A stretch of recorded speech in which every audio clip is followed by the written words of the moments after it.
소장에서 만들어주는 역할을 해요. 뭐가 있어서? 효소가 있어서. 소장에서 다 받죠. 받아서 그 긴 장을 통과하면서 내가 흡수가 잘 될 수 있도록 관문맥을 통해서 지나갈 수 있도록 흡수될 수 있도록 쪼개는 역할을 하는 게 소장이에요. 그래서 보면 흡수된 지방산과 글리세롤을 지방으로 재합성하는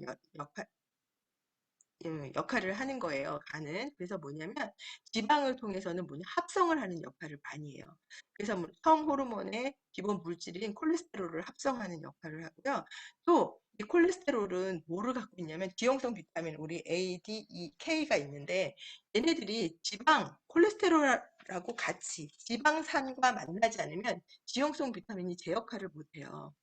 그래서 얘가 이 중에서 이제 요 비타민 K가 뭐를 하냐면 응고 작용을 하는 거거든요. 그래서 그걸 아시죠? 비타민 K가 응고 작용을 혈액 응고 작용을 한다. 그래서 얘가 그걸 못하게 되는 부분은 여러 가지가 있다는 거죠. 우리가 그래서 이 밸런스가 제가 오늘 공부를 하면서 이 균형이 영양소의 균형이 정말 중요하구나 하는 부분을 또 생각을 많이 하게 됐어요. 그래서 지용성 비타민이 또 필요할 때 아까 제가 알부민 얘기 드렸잖아요. 지용성 비타민이 알부민, 단백질과 지용성 비타민과 콜레스테롤이 같이 합해져야지만 얘가 비타민 A로서 D로서 E로서의 역할을 한다는 거예요. 굉장히 많은 호르몬을 만드는 역할도 하고 하겠죠. 그리고 당을 지방으로 전환시키는 역할을 해요. 예. 그래서 지방 대사를 하는 역할을 하고요. 호르몬 대사를 얘기를 해볼게요. 호르몬 대사를 하는데 호르몬을 만들어내는 것도 그렇지만 만들어진 거를 다 쓰고 남은 걸 폐기하는 것도 굉장히 중요해요. 그래서 얼마나 중요한가 한번 볼게요. 우리 몸의 내분비 기관에서는 여러 종류의 호르몬이 만들어지는데 이것들이 제 역할을 다 하고 나면 간에서 폐기 처분이 돼야 되는 거예요. 얘가 계속 피 속을 돌아다니면서 문제를 일으키거든요. 그래서 재활용이라는 부분이 돼야 될 게 있고 안 돼야 될 게 있는 거거든요. 그래서 사실은 재활용을 별로 안 하는 게 좋아요. 예. 그래서 보면 남성 호르몬과 여성 호르몬 중에 자기의 성과 관계가 없는 것은 간에서 계속 파괴되고 호르몬의 농도를 조절하게 되는 거예요. 그래서 제가 어디서 들었는데 이 남성과 여성 호르몬이 요새 그 성정체성 얘기가 그런 부분에 있어서의 부분도 당기는 호르몬 대사가 힘들어져서 올 수 있다라는 그런 얘기를 하는 걸 들었어요. 그리고 우리 아까 탄수화물 대사하는 거 보셨잖아요. 인슐린이 한번 대사가 돼서 얘를 포도당으로 만들고 다시 간에 가서 분해가 돼야 돼요. 분해가 돼서 파기가 돼야 되는데 얘가 계속 내 몸에서 돌고 있다면 뭐가 있냐면요. 얘는 계속 저혈당을 우리가 만들 수 있는 여지가 있어요. 그래서 우리가 당뇨도 당기능 대사에 탄수화물 대사, 췌장, 호르몬 대사, 그리고 나중에 쓰이고 남은 호르몬 대사까지 얘가 완벽하게 간에서 이걸 해결해 주지 않으면 우리가 당뇨가 올 수 있는 거예요. 그래서 그 부분도 그래서 당뇨와 간하고 굉장히 밀접한 관계가 있다라는 말씀을 드리고 싶어요. 그래서 호르몬 대사 부분이 있고요. 약물 대사. 모든 약은 독이다라고 얘기를 해요. 현대의학을 하시는 의사분도 이 얘기를 하시더라고요. 강의에서. 그래서 모든 약은 독인데 보면 알코올, 음주가 굉장히 위험하고요. 사실은 설탕이 또 술보다 더 위험하다고 나와요. 그래서 알코올, 니코틴, 담배. 물론 사람이 먹는 모든 약은 간에서 분해를 해야 돼요. 그래서 지용성도 있죠. 우리가 먹는 약이 수용성도 있어요. 그래서 간에서 대사를 해서 다시 수용성으로 바뀌어서 우리 몸에서 배설이 돼야 되거든요. 근데 타이레놀이나 비스테로이드성 소염제, 그래서 비스테로이드성이라고 하니까 이거에 굉장히 초점을 맞추시는 거예요. 거의 다 요새 소염제를 이렇게 표시를 하더라고요.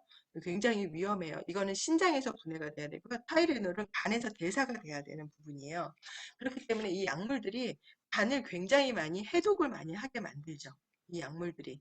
그래서 간 기능을 뭔가를 대사해서 만들어내는 걸 하는 게 아니라 다 거의 약물을 해독을 하게 만들어지기 때문에 약물이 그래서 간 기능을 좋게 한다고 지금 쉬어주면서 호르몬 대사도 해야 되고 아까 탄수화물, 지방, 단백질을 대사하면서 만들어내야 되는 모든 것들을 사실은 해독하는 거에 많이 써버리게 되거든요. 그래서 어렸을 때부터 약을 많이 먹은 애들은 이 약물 대사로 간이 거의 다 간 세포들이 파괴되어 있는 애들이 많아요.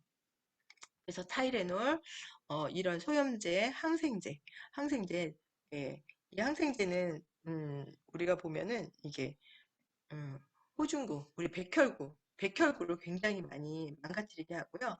타이레놀은 간 대사를 바로 거쳐야 되는 부분이 있기 때문에 예, 타이레놀도 굉장히 그리고 이 소염제는 그 신장 기능을 굉장히 떨어뜨리면서 음, 신부전을 유발할 수 있다고 나와 있어요. 예. 그래서 약을 만약에 받아오면 꼭 네이버나 구글에 들어가서 약에 대해서 한번 공부를 하고 드셨으면 좋을 것 같아요. 그 빌리루빈 대사. 아주 중요한 대사죠, 사실은.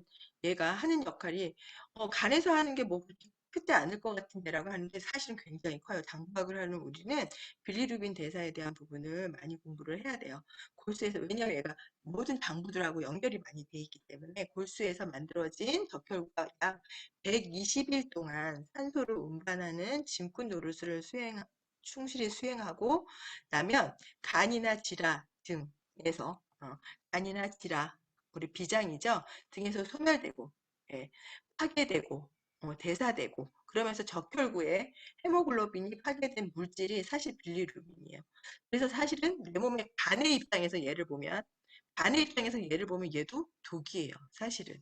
그런데 얘가 간을 거치면서 예, 다시 재편성이 되는 거거든요. 담즙산으로 다시 되는 거거든요. 그래서 빌리루빈 상태에서는 굉장히 위험한 거죠. 그래서 얘가 어디로 이탈하지 않고 그 루트를 타고 예, 그 루트를 타고 얘가 다니는 빌리루빈이 다니는 그 길을 타고 간으로 와서 간에서 대사가 잘 돼서 담도를 통해서 담즙으로 가서 모아져야 되는 거예요. 그래서 빌리루빈은 간을 거치기 전에 빌리루빈과 간을 거치고 나온 빌리루빈이 달라요. 그래서 우리가 간 기능 검사를 할 때 총 빌리루빈이라고 나와 있는 게 있어요. 그거는 그걸 말하는 거예요. 그걸 통해서 보면 빌리루빈이 만들어지고 얘가 간으로 가기 전에 만약에 다른 곳으로 샜다. 그러면 문제가 또 되는 거죠. 그래서 빌리루빈은 그렇게 만들어진 거고요. 농도가 진할 때는 녹색이에요. 굉장히 진한 녹색이죠. 녹색이고 얘가 묽어지면 누르스름하게 색이 변하고요. 소장에서 유산균하고 만나야 돼요. 이 유산균이 없으면 얘가 또 유기산으로 이게 변하지를 않기 때문에 그냥 녹색변을 놓는 분들이 있어요. 그래서 이게 간 얘기를 하면서 변 얘기가 꼭 나와야 돼요. 우리 몸의 모든 건 내 입을 통해서 들어간 건, 뭐 건강보조식품도 마찬가지고요. 우리 음식도 마찬가지고요. 코를 통해서 들어간, 예, 예, 뭐 공기는 뭐 어쩔 수 없다고, 뭐 아웃풋을 어쩔 수 없다고 하지만 그것도 사실은 내 몸에서 분명히 기체 상태로 내 몸에서 문제가 있습니다. 근데 일단은 내 입으로 들어가서 생기는 모든 부분들은 예, 이걸 거쳐야 되거든요. 우리 거치는 거, 입, 식도, 위, 십이지장, 소장, 대장을 거쳐서 아웃풋에 대한 부분이 분명히 있습니다. 그건 다 갖고 있잖아요. 우리 뭐 장기를 뭐 어떤 어쩔 수 없는 상황에서 제거를 하신 분이면 몰라도 그래도 그 단계가 없어도 그 루트는 다 통해서 오잖아요. 그렇기 때문에 아웃풋이 굉장히 중요하죠. 그래서 아침에 소변과 대변을 제가 항상 그리고 저도 상담할 때 그 얘기를 꼭 물어보는 게 내 오장육부는 어떻게 돌아가고 있는지. 음. 그래서 소장에서 유기산과 만나서 유산균과 만나서 유기산 작용으로 황금색으로 변하죠. 그래서 대변의 색깔은 빌리루빈 색깔이라고 얘기를 하는데 녹색이면 안 돼요. 예, 걔가 작용을 했을 때 그래서 혈액에서 재흡수되고 신장에서 또 재흡수돼서 오줌의 색깔이 그렇게 변한다고 해요. 그래서 소변과 대변의 색깔이 황금색 유기산 작용이 있어야 된다. 그 빌리루빈 작용을 얘기를 드리는 거고요. 당과 담낭 이상으로 사실 빌리루빈 대사가 잘 되지 않으면 이 얘기를 하는 거죠. 혈액 내에서 빌리루빈 수치가 올라가고 황달이 오는 거예요. 아까 말씀드린 것처럼 위장에서 만들어서 자기의 길을 따라서 간으로 와야 되는데 얘가 그렇지 않고 다시 역행을 한다든가 다른 곳으로 샜다든가 이러면 어떻게 해요? 우리 체조직으로, 예, 체조직으로 얘가 오게 되면서 내 몸에서 황달이라는 게 나타나기 시작하는 거예요. 그래서 간에서 못 받아줬을 수도 있고요. 그래서 그렇게 되면 뭐가 있냐면 아까 얘기한 것처럼 어, 담석증, 담낭 이렇게 해서 만들어진 게 사실은 어, 빌리루빈이 간을 들어가서 간에서 간 대사를 통해서 담즙산으로 만들어지면서 담즙이 이제 그 담도를 통해서 담낭으로 가는 거거든요. 근데 만약에 간에서는 만들었는데 담도에 문제가 있다. 그래서 담낭에 담즙이 채워지지 않으면 빈 집에는 쓰레기가 모일 수밖에 없는 거거든요. 빈 집에는 바이러스나 세균이 흐를 수밖에 없어요. 예, 냉해질 수밖에 없으니까 차가워지면서 그래서 담석증이나 담낭염이 심해지면 담낭을 제거하게 되죠. 우리가 담낭을 제거하게 되면 담낭이 없으면 담즙을 담아 놓을 수 없으니 담즙이 시도 때도 없이 흘러나와 버리죠. 그래서 대장을 다치게 하거나 걔가 어떻게 써요? 다른 장기들을 자꾸 세포들을 부수는 역할을 하는 거죠. 그래서 그렇게 다치게 되면 걔가 그걸로 인해서 대장에 물혹이 생기기도 하고요. 염증이 생기기도 하고요. 예, 그런 어떤 문제들을 일으킨다는 거예요. 그래서 우리가 빌리루빈 대사가 또 간에서 이루어지는데 얘가 또 하는 역할들이 많잖아요. 사실은 담즙이 얘가 있어야지만 또 우리 예, 기름, 지방을 대사시킬 수 있게 만들고요. 얘랑 또 만나서 리파제가 만나져야만 12지장에서 우리가 지방을 소화할 수 있게 만들 수 있는 거고요. 그래서 빌리루빈이 간에서 거쳐가는 거는 굉장히 작지만 사실은 얘로 인해서 만들어지는 거는 되게 많다 하는 부분이고요. 그래서 간 기능 검사에 대한 부분을 볼게요. 오늘은 이거 살짝 지나갈게요. 우리 이거 보면은 다 했죠. 총 콜레스테롤에 대한 부분. 왜 이거 심혈관 질환 혈관 부분인데 나오는데 LDL과 HDL, 중성지방 이거 다 사실은 총 콜레스테롤을 만들고 얘를 좌지우지하는 건 간에서 하는 역할이에요. 그리고 콜레스테롤을 또 합성해서 만드는 부분이 간이기 때문에 LDL, HDL, 뭐 중성지방은 다음 시간에 또 다시 공부를 할 건데 사실은 LDL이 요거는 아무튼 요 검사도 있고요. 총 단백질, 총 단백질은 아까 얘기한 알부민을 제외한 또 얘를 같이 총 합한 총 단백질을 같이 합한 알부민도 있고 혈액응고 인자 항응고 인자들 이렇게 있어요. 이런 것들을 총 단백질 양을 보는 거고요. 거기에 제일 또 알부민 수치 한번 검사한 거 있으면 오늘 저녁 때 한번 보시고요. 얘가 만약에 수치가 떨어졌고 내가 단백질이며 이런 부분을 관리를 하는데 잘 안 올라간다. 그러면 만성질환에 가 있다 해서 좀 시간이 걸린다. 관리 중이라면. 그리고 아까 얘기한 총 빌리루빈 수치는 이렇게 해서 나온 거예요. 빌리루빈만 있는 게 아니라 뭐 또 총 빌리루빈 이렇게 나오는 간 기능 검사지가 또 있더라고요. 그래서 보고요. 그리고 여기서 중요한 거 ALT 있고요. AST, ALP 이게 있어요. 그리고 GGP, 뭐 PT 이렇게 있는데요. 이런 부분들을 보면은 이걸 왜 보여드리냐면 이거 하나의 수치 갖고 너무 간에만 집중을 하지 말라는 거죠. 사실 이 피 수치를 갖고요. 다른 장부의 작용도 같이 볼 수 있는 거거든요. 그래서 ALT 이 부분은 ALT, AST, 뭐 ALP, GGP 이거 다 간세포 효소예요. 그래서 간이 이렇게 타격을 받아서 간이 뭐 이렇게 염증이 생기거나 이래서 그 타격을 받은 그 간 세포가 흘러나온 거죠. 그거를 이제 검사를 하는 거야. 다치거나 우리 그런 피를 흘린 것처럼 간도 기능이 떨어지거나 타격을 받거나 간세포가 파괴되거나 손상을 입거나 이랬을 때는 이게 세포들이 나오는 거거든요. 그걸 검사를 하는 거죠. 근데 ALT 이 성분이 이 효소가 간에만 있는 게 아니라 ALT 성분은요 심근, 골격근, 신장, 적혈구, 뇌에 다 존재를 한다는 거예요.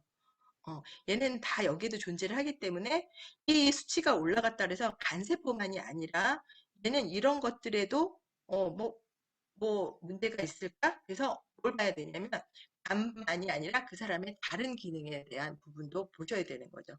그래서 심장 기능이 좀 떨어져 있나, 골격근이 뭐 아니면은 뭐 이렇게 다리를 많이 다쳤다든가, 신장이 좀 그래서 적혈구 뭐뇌 이런 부분들을 좀 같이 복합적으로 볼 필요가 있고요. AST 같은 경우는 효소죠. 간세포 효소, 간에만 존재하는 거예요. 이거는 간에만.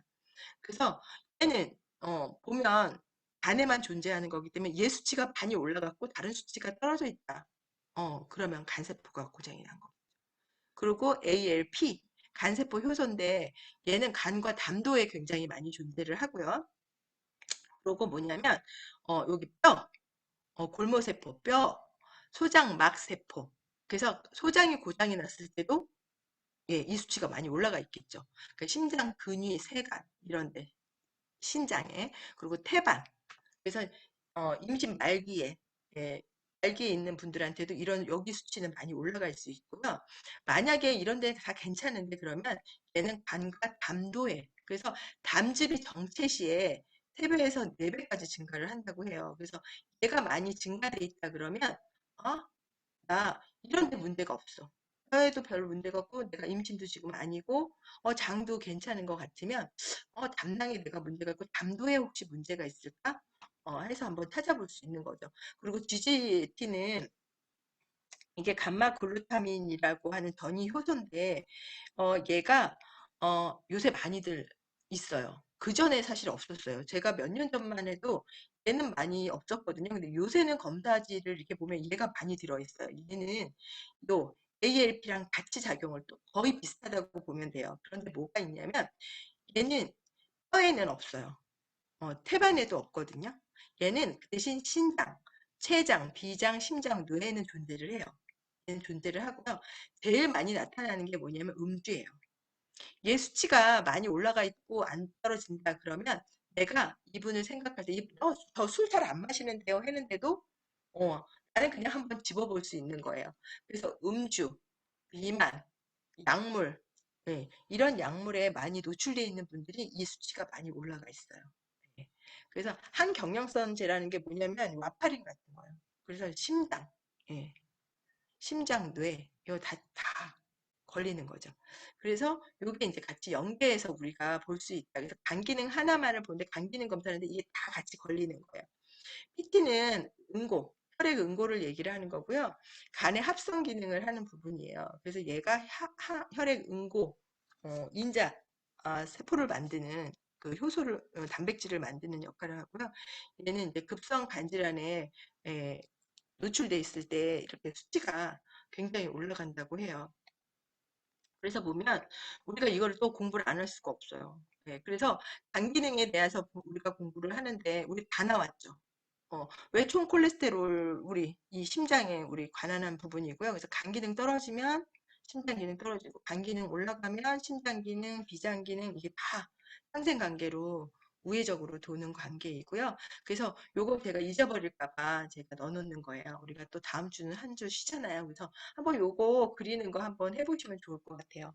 우리가 오장육부도 한번 그려보시고요. 네, 내가 직접 그리고 요것도 오장육부 관계도도 한번 그려보시고요. 예, 그래서 이걸 내가 그리면서 설명할 수 있어야 된다 하는 부분이고요. 예, 영양요법은 간은 뭐예요? 간 다음은 면역이에요, 면역. 면역은 건강한 혈액 만드는 게 최고예요. 예, 그래서 장 관리. 아까 얘기 드렸죠? 소장에서 영양소 우리 먹은 걸다 잘게 쪼개고 흡수가 잘 되는 걸로 효소랑 뭉쳐서 간문맥을 통해서 간으로 넣을 수 있게끔 만들어주는 게 장이잖아요. 그렇기 때문에 장에서 일을 많이 하죠. 장 관리해주고 2주 디톡스하면서 생활습관 잡아주고 1일 이식하면서 간 아침에 글리코겐은 아까 포도당을 그렇게 만들어서 간에서 밤에 자면서 글리코겐을 우리 낮에 먹은 음식을 저녁 때 우리가 쉬면서 간은 글리코겐을 저장해 만들죠. 그래서 우리가 아침 시간에 공복기를 가지면 그 만든 걸 아침 시간에 꺼내서 쓰는 거예요. 바로. 내가 그때 먹어서 포도당을 만들어서 뇌에 보내는 게 아니고요. 뇌는 포도당을 제일 좋아한대요. 뇌는 포도당을 제일 좋아하는데 우리가 포도당을 글리코겐에 모아두지 않은 공복 상태를 가지면 어때요? 얘가 어디서 있는 걸 꺼냈어요? 지방이나 케톤산이나 이런 거를 막 꺼내서 쓰거든요. 그럴 때 영양소가 내가 얘를 분해할 수 있는 영양소가 없으면 굉장히 힘들어지는 거예요. 머리가. 그래서 머리가 아픈 거예요. 우리가 공복을 가질 때. 얘를 끄집어서 대사할 물질들이 없어요. 그리고 그렇게 안 해본 거죠. 맨날 들어오는 탄수화물, 그것만 맨날 먹었기 때문에 그걸로 에너지를 냈기 때문에 그런 거거든요. 근데 그렇지 않고 간에서 글리코겐을 밤새 모아둔 걸 아침에 내가 공복 시에 쓰면 간은 또 없으니까 만들죠. 있으면 안 만들어요. 그렇기 때문에 간 기능이 점점 떨어지는 거예요. 쉬어준다 그래서 얘가 안 만들게 우리 장기는요. 계속 일을 해서 내가 필요한 걸 계속 만들고 신선하게 쓸 수 있게끔 그때 제일을 할 수 있게끔 만들어주는 게 제일 좋은 거거든요. 그래서 2주 디톡스를 통해서 사실은 1일 이식을 하는 거예요. 그리고 음식 습관을 바꾸는 거죠. 저는 2주 디톡스가 살 빼는 거 아니고요. 그걸로 인해서 장이 개선은 돼요. 그런데 더 중요한 건 음식 관리하는 거가 더 중요해요. 예. 그래서 내가 1일 이식할 수 있는 습관을 만들어 주는 거, 그러면서 3일 이식하는 거. 예. 그래서 사과 섭취하고 오늘요법. 이걸 왜 빨간 글씨를 쓰냐면 간은요, 굉장한 많은 효소와 단백질을 합성하고 호르몬 대사하고 이런 것들 많이 하잖아요. 그렇기 때문에 굉장히 따뜻한 장기예요. 얘가. 근데 우리가 계속 탄 걸 먹으면 얘는 계속 굳어요. 예. 그래서 내가 위도 마찬가지지만 간도 마찬가지예요. 굉장히 따뜻한 장기거든요. 그래서 우리는 몸이 다 따뜻해야 돼요, 사실은. 그래서 탄 걸 먹을 이유가 하나도 없어요. 공부를 하면 할수록 찬 걸 먹을 이유가 하나도 없어요. 그리고 운동, 생강, 생강차 마시는 거. 예. 간이 굳고 위가 굳으면 둘 다 마찬가지예요. 위가 굳어서 간 효소가 나오는데도 얘가 내 간 위로 분비를 못할 수도 있고요. 간이 굳어서 효소를 분비 못하니까 위가 타지고 위가 굳을 수도 있어요. 그래서 그럴 때 생강차를 따뜻하게 맛을 보세요. 그러면 그 굳었던 위와 간이요 풀어져요. 그래서 아침에 일어나서 굉장히 냉하고 힘들고 콧물 나온다. 아침에 일어났는데 나 콧물 나와. 이런 분들은 아침에 생강차 드세요. 네, 그러고 프로틴 드세요. 그래서 그렇게 하고요. 우선 관리. 음. 이스트비 아세로아시 밸런스 위드인 칼맥기 식이섬유 프로틴 이거로 시작하는 거 우리 아시죠? 그러고 원인 치료 해야죠. 2주 디톡스 3일 단식 후에 프로틴 요법으로. 그래서 2주 디톡스 3일 단식은 내 몸에 장 관리를 해주면서 흡수가 잘 되게 하는 부분이고요. 프로틴 요법은 혈액 만드는 거, 혈액과 인파 만드는 거. 그래서 이렇게 제가 영양요법까지 오늘 설명드렸습니다. 간은요 따뜻해야 되고요. 예, 그래서 따뜻하게 만들어주는 습관 잘 들였으면 좋겠고요. 간 기능 검사한 거 아까 보셨잖아요. 그거 한번 세세히 한번 우리 구글 들어가서 찾아보시고요. 만나실 거예요. 분명히 내가 만나셨을 거고. 근데 막 거기서 저도 그랬거든요. 거기서 막 구글 찾아서 보고요. 막 그랬는데 먼저 가보세요. 그래서 공부해 보시면 어 혹시 건강검진 받으셨어요? 갖고 와보세요. 제가 그거 한번 같이 한번 분석해봐요. 이렇게 해서 그러면 이렇게 이제 그것도 우리 문진표 같이 사용할 수 있거든요. 그리고 약도 그분 드시는 약 갖고 오라 그래서 그 약 분석해서 그분의 건강 지금 상태, 현대의학적으로 이 사람의 건강을 어떻게 보고 있는지 볼 수 있거든요. 그래서 오늘 여기까지 제가 강의하겠습니다.